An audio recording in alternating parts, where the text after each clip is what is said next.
Hamas নির্মূলের নামে গত ৮ মাস ধরে ফিলিস্তিনিদের ওপর ব্যাপক অত্যাচার চালাচ্ছে দখলদার ইসরায়েলি বাহিনী। আন্তর্জাতিক নানা মহলের চাপেও দমেনি নেতানিয়াহু প্রশাসন। ধ্বংস করেছে গাজা ও রাফার বিভিন্ন এলাকা।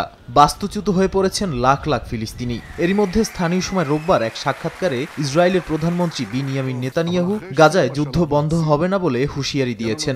বলেন, হামাসের বিরুদ্ধে তীব্র লড়াই শেষ হলেও চলতে থাকবে গাজা যুদ্ধ।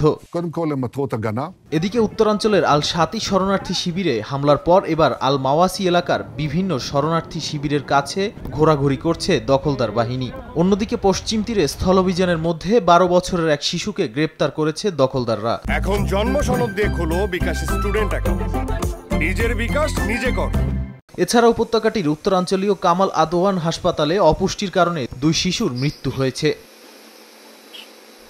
এরই মধ্যে রোববার লোহিত সাগর ও ভারত মহাসাগরে নতুন করে ২টি জাহাজে হামলার দাবি করেছে ইয়েমেনের সশস্ত্র গোষ্ঠী হাউথি। ট্রান্সওয়ার্ল্ড নেভিগেটরে ড্রোনের হামলা চালায় তারা। এছাড়া ভারত মহাসাগরে চলাচলরত স্লট সিকোইয়া নামের একাধিক ক্ষেপণাস্ত্র চালানো হয় বলে দাবি করেন হাউথি মুখপাত্র ইয়াহিয়া সারিয়া।